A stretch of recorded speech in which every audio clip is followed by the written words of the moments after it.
Most people have a very unhealthy and toxic relationships with their mind. And it's not necessarily because that's what they want, it's because that's how their minds have been programmed. The danger of this is that sometimes for people who are very religious, it now comes to a point where it's God talking to them. And in reality, it's not. Today, I'm going to teach you what that unhealthy relationship looks like.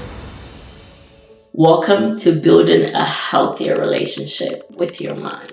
Most people have a very unhealthy and toxic relationships with their mind. And it's not necessarily because that's what they want.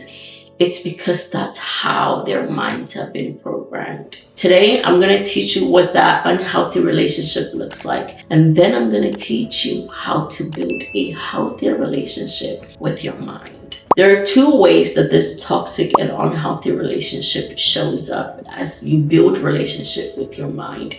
The first one is the agreeable approach. This is the approach where every content and every information your mind gives you, you receive as truth. You're so agreeable to your mind. The thoughts that it brings up, the ideologies, the principles, the beliefs, the narratives, every story your mind tells you, you agree. And the danger of this is that sometimes for people who are very religious, it now comes to a point where it's God talking to them. And in reality, it's not. If you haven't watched my video on how your brain really works, make sure you watch it, because in that video, I teach you how your brain actually functions and where it gets the information that it gets you. Your mind functions based on the contents that it absorbs. And the truth is, you do not always have control over what your mind absorbs. Your mind absorbs things that you pay attention to, you don't pay attention to, things that happen to you, things that you've seen happen to other people. All of the experiences that you go through, it gathers data. That data is not truth. It's simply data. And the agreeable approach that is very unhealthy and toxic is that whatever data your mind gives you, you receive as a confirmation or as a truth. The second approach that is also equally unhealthy and toxic is the dismissive approach. These are the people that have been programmed to be so untrustworthy of themselves. They literally have zero self-trust. Because at some point in their life, they were told that they can't make good decisions. They were told that they're not good enough. They were told that they're not wise. They're told that they don't have the capacity to make good choices. Or they did make decisions in the past and it didn't work out the way they thought. And as a trauma response, they have developed an approach and a relationship with their mind that they dismiss everything. Regardless of what comes to their mind, it's an instant dismissive approach. They don't want to hear it. They don't want any part of it. Both of these are toxic. And if you approach and interact with your mind in this way, you will live a very unhealthy and unfulfilling life. So what is the balance, PR? A healthy relationship with your mind is built on two principal factors. Number one is an investigative approach with compassion. What this looks like practically is that when you have a thought, when something comes into your mind, the goal is not always to accept, approve, or dismiss it. The goal is to approach it from an investigative standpoint. That means you have to probe into that mindset. You have to probe into that thought. What that looks like is this true to who I am? How does this validate who I'm becoming? An investigative approach with compassion means that at some point, you may realize that you actually don't agree with that mindset or that belief system or that thought. And it's not to say, oh, I can't believe I had that thought. Give yourself compassion. But regardless, you have to be an investigator of your thoughts. It is unhealthy to accept everything that comes into your mind.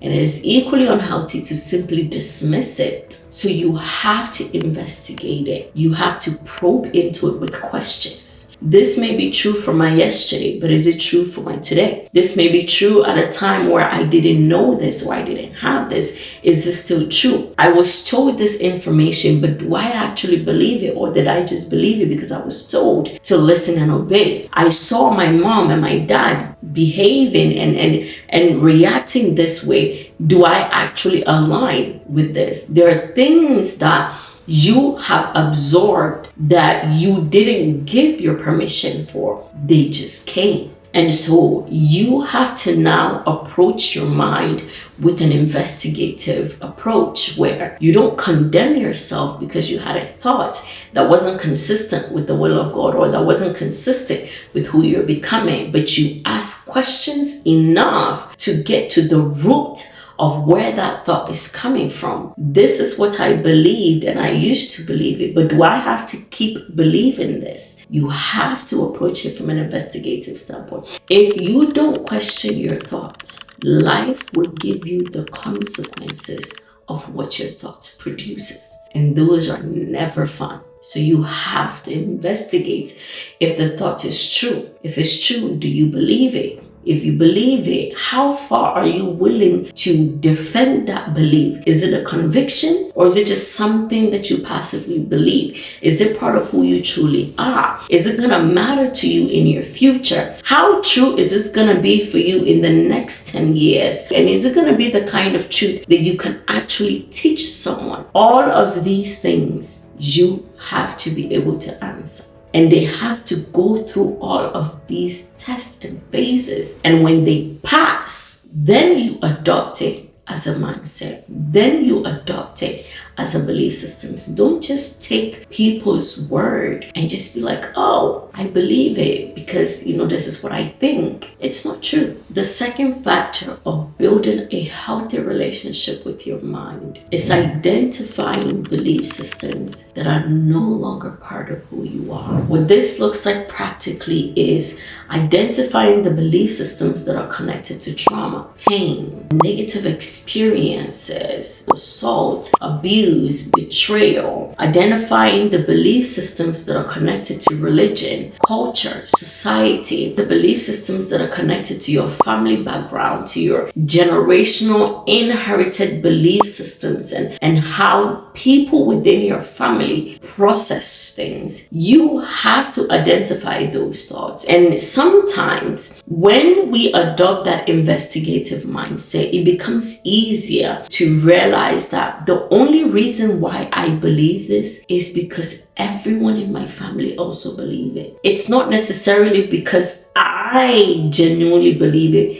It's because that's what I've been conditioned to believe. And in all of that identifying, one of the crucial things you also have to identify is the belief systems that are connected to your true self, to the version of you that was created and how God designed you. When you were made, there is a set of belief systems. It may not be for everybody, right? But there is a set of belief systems that God gave you because of how He designed you. Not everybody is going to understand you, but they are your belief systems, right? And you have to find out what those things are. Maybe you will see other people walking in that belief system or practicing that belief system, and you will connect with it. It's not necessarily that you're copying what they're doing or you're trying to be like them. It's a belief system that God gave you as well. And those things are things you should adopt. Those things are things that you should implement within your life. The belief systems that you absorbed without your permission, they are often connected to a version of you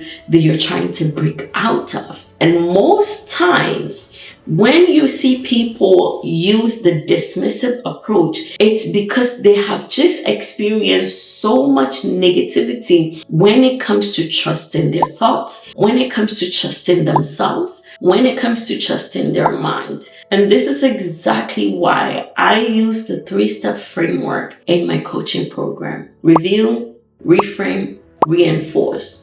This 3-step framework allows me to help you uncover and reveal the limiting beliefs and the narratives that are playing in your life that you might not even know. If you're in that season where you're saying, I want a healthier relationship with my mind, I want to be able to trust myself, I want to be able to walk in confidence, I want to be able to tell myself I can do something and actually be able to do it, and believe that I can do it, that I invite you to check out the Catalyst Compass. It's an online coaching program designed just for you. If you like this video, make sure you like it, share it, and if you haven't subscribed to my channel already, make sure you do so. I'll see you in the next episode.